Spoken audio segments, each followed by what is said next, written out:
House of Cards first premiered in 2013, Netflix was taking a chance on audiences rooting for anti-hero Frank Underwood and his ruthless pursuit for political power.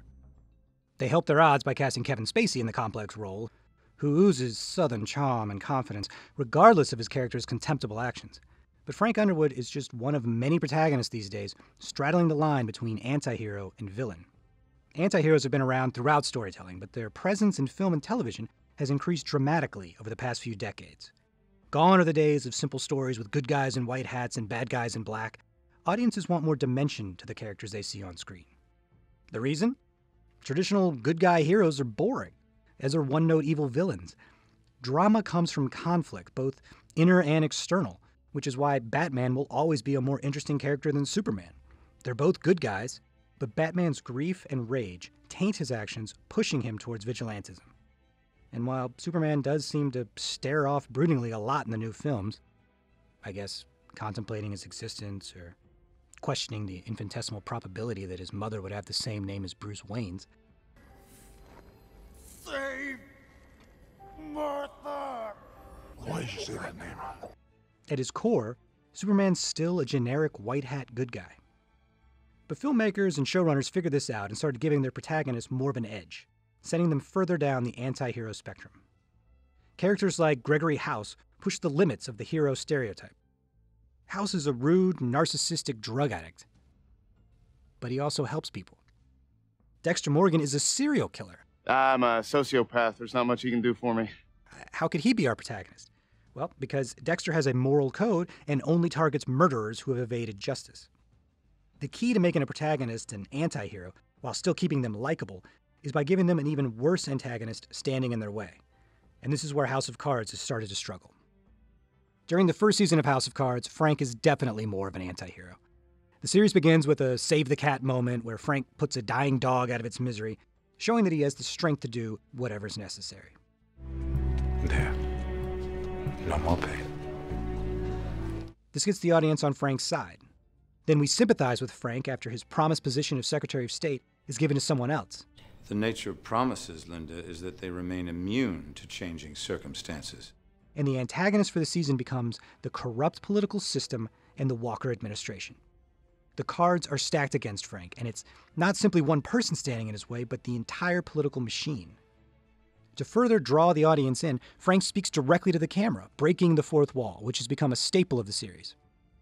In these soliloquies, Frank peels back his mask, allowing us access into his inner thoughts and schemes, something no one but his wife Claire and maybe his campaign manager Doug are privy to. This makes us almost accomplices in his actions, if not co-conspirators. We see that he typically is the smartest person in the room, always 2 or 3 moves ahead of everyone else in his political game of chess. And while his methods are opportunistic at best and downright immoral at worst, we still pull for Frank because we feel he is justified in his quest to take down the Walker administration that deceived him. By the end of the season, he manipulates his way into the role of vice president. One heartbeat away from the presidency, not a single vote cast in my name. Democracy is so overrated. Season 2 introduces a new antagonistic force for Frank in the form of Raymond Tusk, a billionaire businessman who uses his wealth to influence politics in his favor. Again, the show pits our anti-hero against an even worse foe. But once Frank defeats Tusk, forcing Walker to resign and worming his way into the presidency, the tone of the show shifts.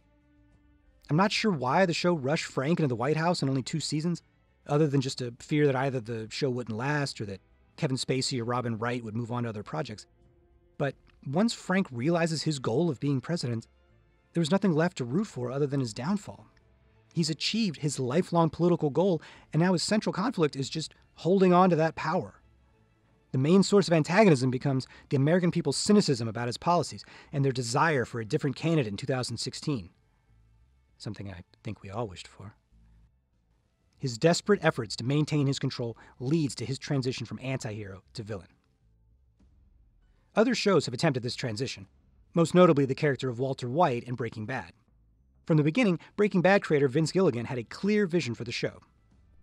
That the idea of the show is that we're going to take the good guy and turn him into the bad guy, or that rather he himself, through sheer force of will, would transform from a protagonist into an antagonist. Breaking Bad stuck to this idea, but with each season, the writers gave Walt a suitable antagonist, allowing the audience to have someone else to root against. Whether it was Tuco, Gus, or the neo-Nazis, there was always someone worse than Walt, even if his actions were considered evil as well. I am the one who knocks. But where Walter White's was a planned transformation over the course of 6 seasons, I feel like Frank's turn into villainy happened more by situation. You could argue that Frank's actions in Season 1 and 2 involving Peter Russo and Zoe Barnes were villainous, but they could also be seen as extreme measures in his pursuit of power. But without a clear antagonist, someone we can root against, even if we can't fully root for Frank, his actions no longer seem justifiable. The writers tried, though. They introduced other obstacles in Frank's way to re-election, like Russian President Petrov and rival Democratic nominee Heather Dunbar. Dunbar's moral background and respect for the law, at least initially, was in stark contrast to Frank's manipulation and utter contempt for the rules. She became the hero, the presidential candidate we wished we had, further driving Frank into the role of villain. The show tried to skirt this issue by corrupting Dunbar and bringing her down to Frank's level, a role she was ill-equipped to handle.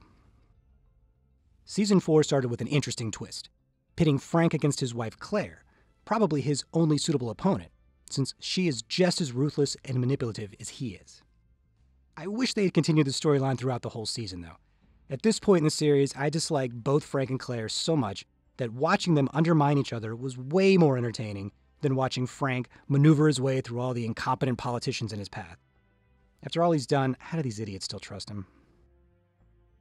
But they decided to reunite the power couple with the unlikely premise of Claire being Frank's running mate, and replace the far superior conflict between Claire and Frank with a Republican candidate who is every bit as shrewd as the Underwoods. On paper, it makes sense.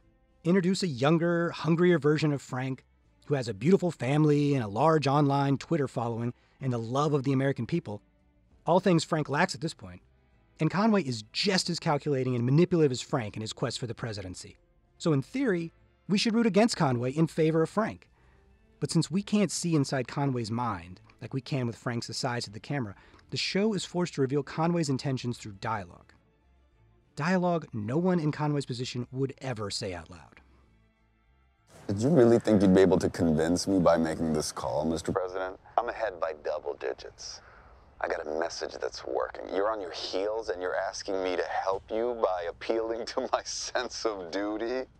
I've even got you sold on my message.